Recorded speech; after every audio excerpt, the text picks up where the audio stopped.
এই হাদিসের এখানে কিন্তু একটা সাপোর্টও আছে কোরআনের, যে আফাতুমিনুনা বিবাদিল কিতাব ওয়া তাকফুরুনা বিবাদি ফামা জাযাউ মান ইয়াফআলু যালিকা মিনকুম ইল্লা খিজয়ুন ফিল হায়াতিদ দুনিয়া। মানে অযোগ্য ব্যক্তিরা যখন এই ধরনের জায়গায় বসবে তারা কিন্তু অপমানিত হবে। কেন? ওই যে যোগ্যতার অভাবে সে ভালো সার্ভিস দিতে পারবে না, কোরআনের কথাও তো।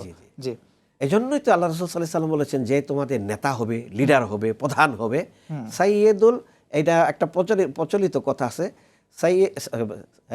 কালামুল মালিকি মালিকুল কালাম, কালামু সাইয়্যিদি সাইয়্যিদুল কালাম, সাইয়্যিদুল কালাম। জি, মানে নেতার কথা হবে কথার নেতা, কথার নেতা, মানে তার কথা নিখুঁত হবে, তার কথা ভুলভ্রান্তি থেকে পরিমার্জিত হবে, তার কথা অনুসৃত হবে, তার কথা মানুষ মন ভরে শুনতে চাবে যে তথ্যবহুল কথা, নিখুঁত কথা, নির্ভুল কথা, এটার মধ্যে আমাদের জন্য গাইডলাইন আছে। এরকম অসংলগ্ন কথা যদি বলি আমরা নেতা হয়ে, হ্যাঁ, অসত্য তথ্য অথবা তথ্য যেগুলো মানে সঠিক নয় এমন তথ্য দিয়ে কথা বলি, তাহলে সেটা সাইয়্যিদুল কালাম হলো না, কালাম হলো না, তার মধ্যে শ্রেষ্ঠ কথা হলো না, সেটা শ্রেষ্ঠ কথা হলো না। তার মানে হচ্ছে আপনি বলছেন যে উত্তম নেতার মধ্যে কোয়ালিটি অবশ্যই থাকতে হবে এবং জ্ঞানের দিক দিয়ে কিন্তু তাকে উন্নত হতে হবে অবশ্যই। আজকের সমাজে ওস্তাদ এই জন্য আমরা 4 নম্বর বললে সেই জ্ঞানেরটা এখানে আমাদের মধ্যে চলে আসবে।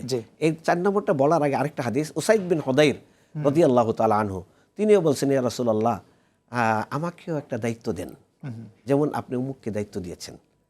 আল্লাহ রাসূল সাল্লাল্লাহু আলাইহি সাল্লাম বললেন যে না, দায়িত্বটা এত সহজ না তোমরা। এরপর আল্লাহ রাসূল খুব গুরুত্বপূর্ণ একটা বলতে হচ্ছে, সাতারাউনা উসরাতান বাদি, আমার অবর্তমানে তোমরা পৃথিবীতে প্রায়োরিটিতে দেখতে দেখবা অযোগ্যকে, মানে তোমরা যোগ্যকে পিছনে ফেলে অযোগ্যকে দায়িত্ব দিতে দেখবা আমার অবর্তমানে, আমি যখন পৃথিবী থেকে চলে যাব তখন যোগ্যরা সেখানে মর্মাহত হবে। অনেক যোগ্য আছে যারা দেশে কাজ না পেয়ে মেধাগুলো বিদেশ চলে যাচ্ছে, কারণ তারকে দেশ তার সেবা নিচ্ছে না এবং তাকে পরিচালনা করার জন্য সক্ষমতা নেই আমাদের। হ্যাঁ, সক্ষমতাও নেই এবং তাকে সুযোগ দেওয়া হচ্ছে না। হ্যাঁ, সেই সুযোগ থেকে বঞ্চিত হয়ে তখন দেখা যাচ্ছে সে বিদেশ চলে যাচ্ছে, দেশের বাইরে চলে যাচ্ছে।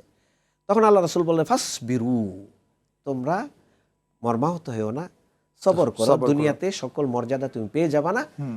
হ্যাঁ, হাত্তা তালকাউনি ফি হাউদি, তুমি যখন সবর করবে তখন আল্লাহ তোমাকে এমন পুরস্কার দিবেন যে হাউজে কাউসার পান করার সময় আমার সাথে তোমার সাক্ষাৎ হয়ে যাবে। সুবহানাল্লাহ, সুবহানাল্লাহ, খুব চমৎকার একটি বিষয় বলছেন। যে এই বিষয়গুলো কিন্তু আমাদের মাথায় রাখা উচিত, যে দুনিয়ার জিন্দেগিটাই কিন্তু আমাদের মুখ্য নয়, পরকালে আমাদের আল্লাহ রাব্বুল আলামিনের কাছে জবাবদিহিতা আছে। এবং ওই একটা আয়াতও ওখানে আছে আপনার এই হাদিসের, ওমাই ইয়াত্তাকিল্লাহা ইয়াজআল লাহু মাখরাজা ওয়া ইয়ারযুকুহু মিন হাইসু লা ইয়াহতাসিব, কিভাবে রিজিক আসবে বান্দা তুমি বুঝতেই পারবে না। অর্থাৎ আমার সহযোগিতা তুমি যদি ধৈর্য ধারণ করো, তাকওয়া অবলম্বন করো, আমার উপর আস্থা রাখো, তাহলে আমার সহযোগিতা এমনভাবে আসবে যে বান্দা তুমি বুঝতেই পারবে না। একেবারে আপনার হাদিসের সাপোর্ট, কোরআনের আয়াত। চমৎকার। জি, তো সেক্ষেত্রে 3 নম্বর আমানতের প্রকার আমরা আলোচনা করলাম। হ্যাঁ, 4 নম্বর আমানত হলো আমানত ইলমিয়া, জ্ঞানের আমানত। জি, একজনের বর্তমানে যারা গবেষণা করে, লেখালেখি করে, কারো কথা যদি আমি আমার লেখায় নিয়ে আসতে চাই, সেটা রেফারেন্স উল্লেখ করা যে অমুককে এই কথাটা বলেছেন। কিন্তু দেখা যায় যে অনেক কথা অনেকে বলেছে, অমুক ঘোষণা অমুককে দিয়েছে, দেয় নাই, এটা নিয়ে আমাদের সমাজে অনেক মারামারি, অনেক ঝগড়াঝাটি দেখা যাচ্ছে। কেন? আমানতের অভাব, জ্ঞানের আমানতের অভাব। আমরা এই স্বীকৃতিটা দিতে চাই না যে এই ব্যক্তি এই মহান কাজটা করেছে। এইটাকে আমানতে ইলমিয়া বলে।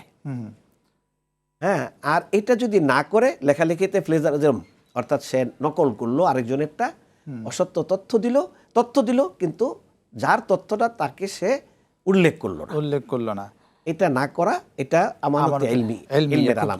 চমৎকার আলোচনায় আছি। আপনি 4টি বিষয় বললেন, বৈশিষ্ট্য তুলে ধরলেন।